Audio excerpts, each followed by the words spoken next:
What's up, everyone? Welcome back to the Fight to Thrive podcast. I am your host, Dr. Tyler. Excited to be back with you today for another episode. And today I'm going to be talking about sodium. And this has been a pretty big shift within the health community recently. It's not being demonized so much as causing blood pressure and leading to heart disease and all these different things. And that's being backed by a lot of the new science that's come out. And in particular, if you're someone that exercises regularly or lives in a climate that has a lot of heat or humidity and you're sweating a lot, or you use the sauna, or you eat a lot of whole foods that don't naturally have a lot of sodium in them, and you're trying to keep your salt low while doing all of those things, it can actually be counterproductive. And part of the reason that is because in order for our body to function properly, we need to have an adequate amount of sodium so that the signals within the neurons, within the nervous system cells that transmit information to different parts of the body, they require an adequate amount of sodium.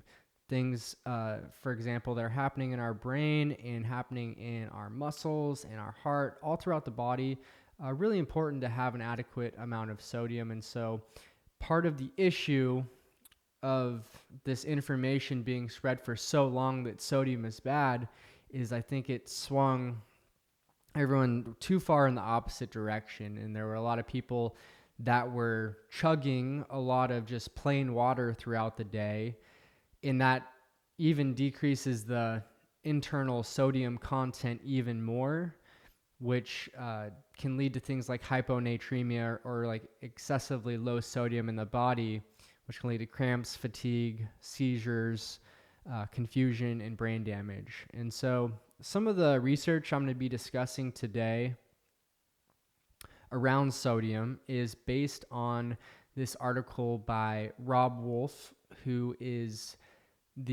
one of the founders of Element, which is a electrolyte packet essentially that I use daily and highly recommend. And so, he does have a little bit of bias when it comes to it, but the information that's presented, there is no bias in that sense, meaning that there is objective, really good data to support a little bit higher sodium intake than what is currently recommended by the US government and by the American Heart Association. And so what is noted in that article is that there is a subset of the population that is prone to hypertension at higher salt intakes. However, it has also been noted that that subset of the population, if they are consuming an adequate amount of potassium, 3.5 to 5 grams per day, which you'll find a lot of potassium in fruits and vegetables, it's found that it kind of counteracts the negative effects of those people that are prone to more hypertension at that higher sodium level, and can reduce those effects of the hypertension, essentially. And so, but what we're seeing as far as why the recommendations for so long have been to keep sodium so low is because the medical community has looked at this just general observational data, meaning that they just look at large subsets of the population that is not a part of a controlled study to see if people that are taking in more salt have higher blood pressure. But what is not considered when looking at that data is that a lot of those people are consuming very high amounts of processed foods, things like fast food, things like chips and candy and soda, and a lot of things that do have a lot of salt in them. And they also have a lot of other bad things in them that may be contributing to this end result of higher blood pressure.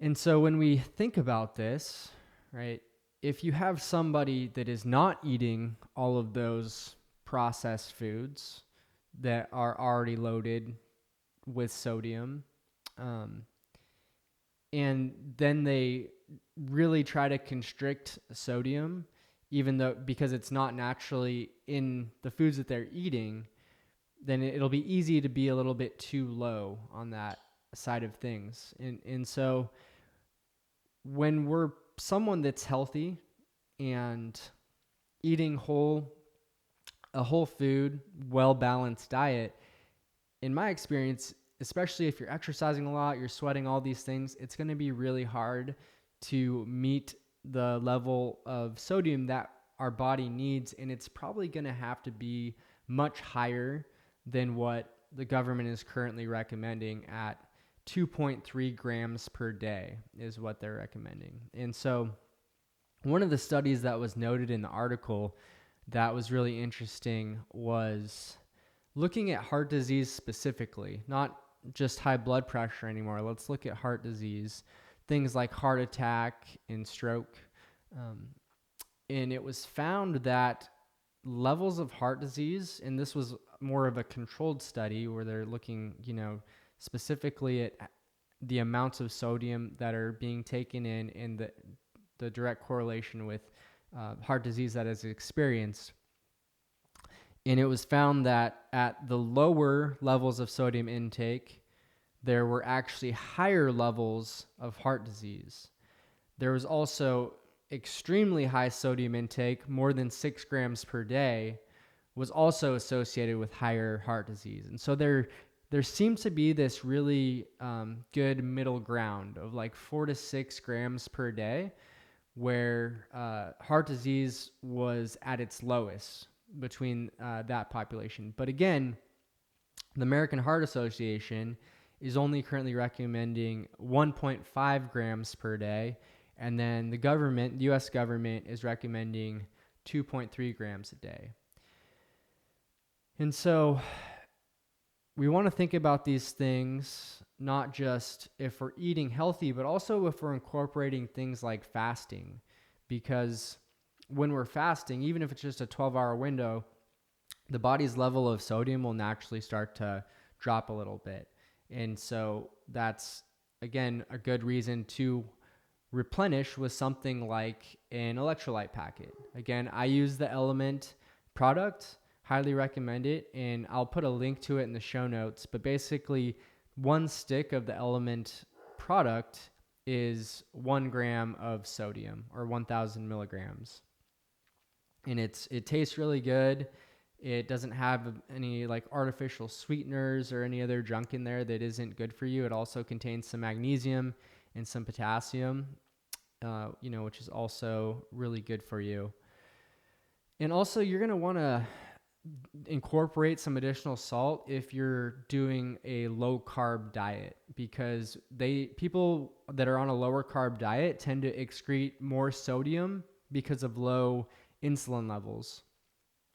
And so, again, another reason to keep your salt intake up.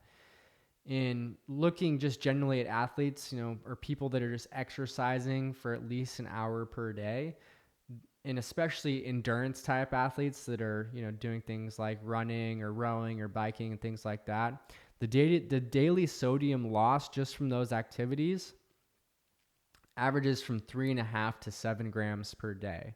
So a great time to potentially replenish your sodium is right after those activities, or even during, where you're excreting a lot of sweat, right? Another way, from a recommendation standpoint, to help make sure your salt is staying up is by just salting your food with sea salt just to taste, because like our body naturally knows, like it can sense where we're at, and so yeah, you don't want to go crazy, salting your food, but to taste like what tastes right and good to you is probably what your body needs. Taking 1 or 2 LMNT or element packets per day, depending on your training requirements. And again, if you're fasting first thing in the morning, could be really good to help keep your your energy up and everything firing how it's supposed to within the body. And then the general rule of thumb is we're going to lose 1 gram of sodium per hour of sweaty activity. And so it's kind of easy to think about if you're using a product like Element, you can just use one of the electrolyte packets in order to replace, again, 1 hour of activity. You want to think about this with alcohol as well and alcohol use. Because a lot of people that are drinking alcohol, especially closer to bedtime, it's going to negatively affect their sleep quality. And part of that reason is because of a dehydration effect and this idea of lower sodium.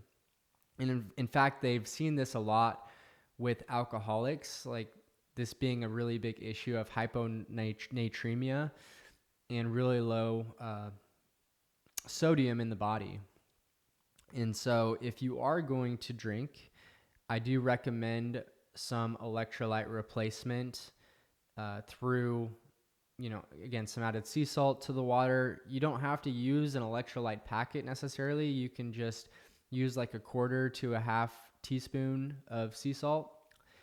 I think a 1/4 is about equivalent to 1 gram. And then for some potassium, you could do a squeeze of some lime juice in there as well.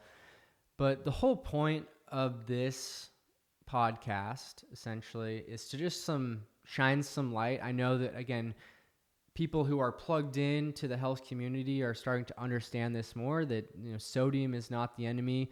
Some of this data that's been pushed on us for so long isn't so crystal clear anymore, as we're seeing some of this other data come out with heart disease and different levels of sodium intake and different things like that. And so especially if you're an overall healthy person, you don't have a history of heart disease, a history of high blood pressure, not eating a bunch of processed foods, you're not drinking a bunch of soda that's leading to obesity, that's just probably more of the cause of your high blood pressure than the actual sodium intake, then you need to think about where your sodium levels are at. And what's been interesting as I've made this shift personally and recommend a lot of my clients do, it's made my overall health so much better because it makes things like fasting so much easier.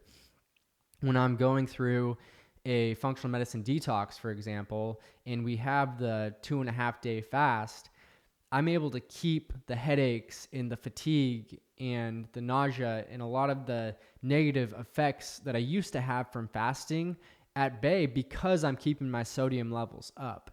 And also, you don't just want to think about sodium. You want to consider magnesium and potassium and the full electrolyte balance, which is going to keep you operating at your best, thinking clearly, and performing the most effectively. And so I hope you found this helpful, and it can be kind of confusing. There is a lot of conflicting information out there. So if you have any questions, feel free to reach out to me on Instagram at Dr. Tyler Simmet, and there'll be a link to that in the show notes. And I hope everyone has a great day.